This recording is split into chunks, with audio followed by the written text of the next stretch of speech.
biron bir patogen mikrob organizmga tushdi va u o'zidan antigenlarni ajratib chiqaradi. Bu antigenlarni B limfositlar membranasining tashqi yuzasida joylashgan retseptorlar orqali qabul qiladi va uni endositoz qilib sitoplazmasiga o'tkazadi. Bu antigen asosida juda ko'p antitelalar ishlab chiqaradi. Bu antitelalar B limfositdan ajralib chiqib sirkulyatsion qonga ajratiladi. Bu qon antigenlar bilan bog'lanish xususiyatiga ega va antitela bu antigen bilan bog'lanib immun kompleks hosil qiladi. Bu bakteriya ishlab chiqargan antigen bu toksik modda bo'lib, organizm hujayralarini shikastlaydi, toksik ta'sir ko'rsatadi. Bu immunoglobulin kelib bog'lanishi bu toksik xususiyatini yo'qotadi. Va immun kompleks hosil bo'lishi komplement tizimining klassik yo'liga yo'l ochib beradi. Ya'ni komplement bir oqsillari faollash boshlaydi.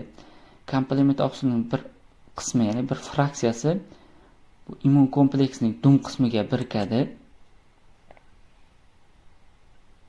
Keyin qolgan qismi esa komplement bir oqsilning S fraksiyasi, kattaroq fraksiyasi komplement 4 va komplement 2 oqsillarini birlashtirib komplement 3 ni faollaydi. Natijada komplement 3 ikkita fraksiyaga ajraladi. Komplement 3A va komplement 3B. Va komplement 3A anafilaksion hisoblanib, ya'ni yallig'lanish mediatorlari hisoblanadi. Bu bazofillardan granula ichidagi gistamin chiqishiga sabab bo'ladi. Natijada yallig'lanishning bitta belgisi bo'lgan shish kuzatiladi. Ya'ni kapilyarlar shishadi. Keyin komplement 3B apsinon hisoblanadi. Apsinon degan lotinchadan ovqat tayyorlovchi degan ma'noni anglatadi. Ya'ni bu immun kompleksni belgilab ketadi. Chunki buni fagositoz qiluvchi neytrofillar va makrofaglar bilishi uchun belgi vositasi hisoblanadi. Keyin bu komplement zanjiri yana davom etadi. Komplement 5A gacha va bundan kemotaksis modda hisoblanadi. Ya'ni bu neytrofillar va makrofaglarni o'ziga jalb qiladi. Keyin komplement tizimining adaptiv yo'li ham ishga tushadi. Bu streptokok bakteriyalarning tashqi yuzasida komplement 3 va komplement 5 oqsillar to'g'ridan to'g'ri hosil bo'ladi. Komplement 9 oqsili bu membranaga hujum qiluvchi kompleks hisoblanadi. Bular to'g'ridan to'g'ri bakteriya membranasini teshish xususiyatiga ega. Keyin yallig'lanishning belgilari sifatida sitokinlar ajralishni boshlaydi. Bu sitokinlarga interleykin 1, interleykin 6, bu interleykin 6 yallig'lanishning yana bitta belgisi bo'lgan haroratni ko'tarishiga sabab bo'ladi. Bundan tashqari jigardagi S reaktiv oqsilining hosil bo'lishini ta'minlaydi. Yallig'lanish bo'lganda laboratoriyalarda S reaktiv oqsili tekshiriladi. Keyin yallig'lanishni kuchaytiruvchi moddalar ham ajraladi. Interleykin 8 va bu o'smaga qarshi nekroz omili hisoblanadi. Bu sitokinlarni endoteliyalar, makrofaglar va B limfositlar ham ajratadi. Sitokinlar yallig'lanish o'chog'iga signal vazifasini bajaradi. Bakteriyalar tomonidan zararlanish natijasida ham ajraladi. Bu xuddi men bu yerda zararlandim, immun tizim bu yerga kelsin degan signalga o'xshaydi.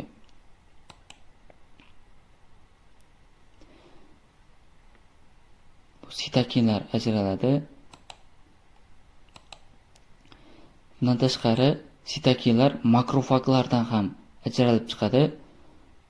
Bu o'smaga qarshi nekroz omili. Bu T limfosit. T limfosit xotiraga ega bo'ladi, ya'ni bu bakteriyalar ishlab chiqargan antigenni eslab qoladi. Bu makrofagning tashqi yuzasida juda ko'p antigenlarni saqlaydi va bu T limfosit makrofagning retseptorlariga bog'lanib, antigendan namuna oladi va buni eslab qoladi. Keyin agarda bu kasallik bilan yana bir marta og'risa, tayyor antigenlar ishlab chiqariladi. Bu orttirilgan immun tizimi shu tariqa spetsifik ta'sir ko'rsatadi. Va bu yerda yallig'lanish o'chog'idan sitokinlar va kemotaksis moddalar ajralishi neytrofillarni o'ziga chaqiradi. Neytrofillar yallig'lanish o'chog'iga kapillyar devoridan xuddi singib o'tgandek endoteliy hujayralar orasidan o'tadi.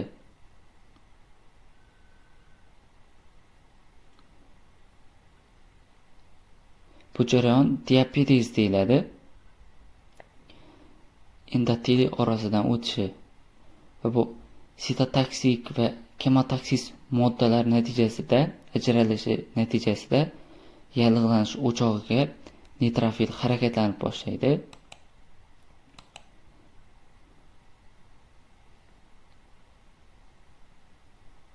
Va bu yallig'lanish o'chog'iga yetib keladi. Bu yerda juda ko'p sitokin va kemotaksis moddalar bo'ladi. Neytrofil keyin bu bakteriyalarni fagositoz, ya'ni yutib neytrallab boshlaydi. Bu bilan birga o'zi ham yana sitokin moddalarini ishlab chiqaradi. Bu sitokin moddalar qolgan neytrofillarni chaqiradi.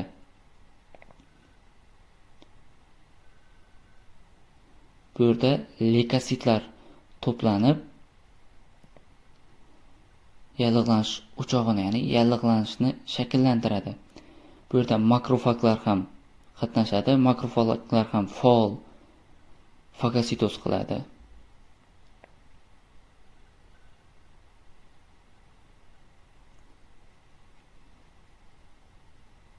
Bakteriyalar va antigenlarni fagositoz qilib, bu bilan birga sitokinin moddalarini, signal molekulalarini ham ishlab chiqaradi. Bular yana neytrofillarni chaqirishda davom etadi. Neytrofillar kapillyar orasidan yallig'lanish o'chog'iga kirib keladi.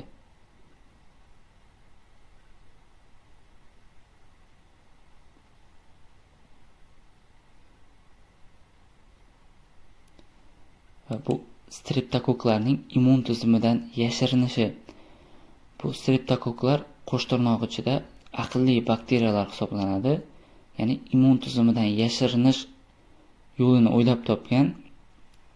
Buning uchun u bir qancha moddalardan foydalanadi. Bu bakteriyalar ishlab chiqargan antigenlar, bulardan birinchisi nefritin bilan bog'liq plazmin retseptori. Bu bakteriya membranasining tashqi yuzasida komplement oqsillarini faollashtiradi. Bu streptokok piragen ekzotoksin B esa bu antigen bu komplement oqsillarning hosil bo'lishini kamaytiradi, ya'ni bostiradi.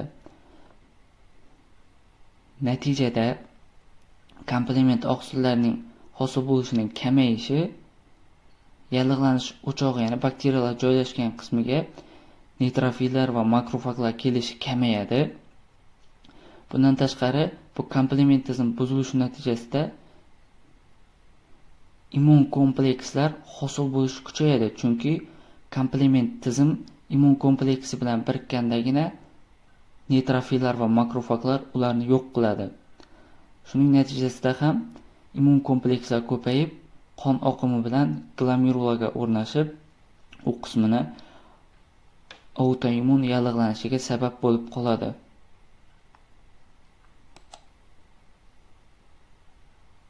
Bundan tashqari bu streptokok bakteriyalari antineytrofil sitoplazmatik antitanachalar ham ishlab chiqaradi. Bu antitanachalar neytrofillarning tashqi membranasiga o'tirib, uning parchalanishiga sabab bo'lib qoladi. Keyingi slaydda. Mana bu antineytrofil sitoplazmatik antitanachalar bu neytrofilning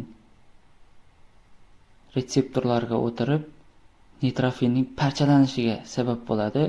Natijasida uning ichidagi har xil proteolitik fermentlar va faol oksidlovchi moddalar ichidan otilib chiqadi. Natijada kapillyarning ichki qismidagi endotelini ham zararlab yuboradi.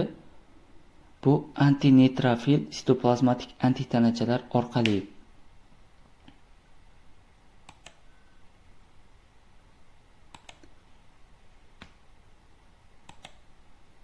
Natijada kapillyar endoteliy qismida har xil immun komplekslar, komplement tizimi oqsillari cho'kadi va bu yallig'lanish avj olib boradi va turli xil shikastlanishlar kelib chiqadi. Bu faol shikastlanishlarga qon tomir ichidagi neytrofillarning karioreksisi, ya'ni parchalanishi yoki uning ichidagi bu net degan neytrofil ekstrasellyulyar tuzoq, neytrofildan chiquvchi tuzoq, shundan hosil bo'lgan moddalarning to'planishi, bu auto antitanachalar neytrofilning membranasiga o'tirib, uning ichidagi proteolitik fermentlar chiqadi va shu fermentlarning to'planishi ham faol shikastlanishlar turiga kiradi. Bundan tashqari immunotrombozlar va fibrinlar cho'kishi sodir bo'ladi. Yallig'lanish mediatorlaridan biri, ya'ni fibrinogen to'planishi ham olib kelib, fibrinoliz, ya'ni chandiqlanish jarayoni kechadi. Va yallig'lanishda ajralib chiqqan har xil sitokininlar bu zararlangan qismidagi hujayralar uchun signal bo'lib xizmat qiladi. Ya'ni shu ajralgan moddalar zararlangan qismini to'ldirish uchun ko'payish boshlanadi. Kapillyarlar endoteliysi ko'paysa, endotelial proliferativ mezangial hujayralar ko'paysa, mezanga proliferativ bu kapillyarning membrana qismi ham qalinlashishiga sabab bo'ladi. Glomerularda leykositlar infiltratsiyasi, ya'ni bu yerda yallig'lanish natijasida leykositlar to'planishi sodir bo'ladi. Keyin tomir halqa nekrozi o'zi glomerulaning oxirgi yomon asorati sifatida kollaps segmental glomerular skleroz hisoblanadi. Ya'ni bu kapillyarlarning tirsak qismlari cho'kishi, ya'ni bukilib qolishi va umuman glomerulaning ishdan chiqib, undan keyin bu kapsula hujayraning proliferatsiyasining ko'payib ketishi natijasida yarmoysimon glomerulonefritning morfologik shakli shakllanadi. Natijada glomerula o'z funksiyasini butunlay yo'qotadi. Ya'ni bu Bowman bo'shlig'i parital epitelial hujayra massiv ko'payishi, bu hozir aytilgan. Shuningdek, immunoglobulin, EMG va komplement oqsillar cho'kindilari va ularning kombinatsiyasi bu qismini shikastlanishiga sabab bo'ladi.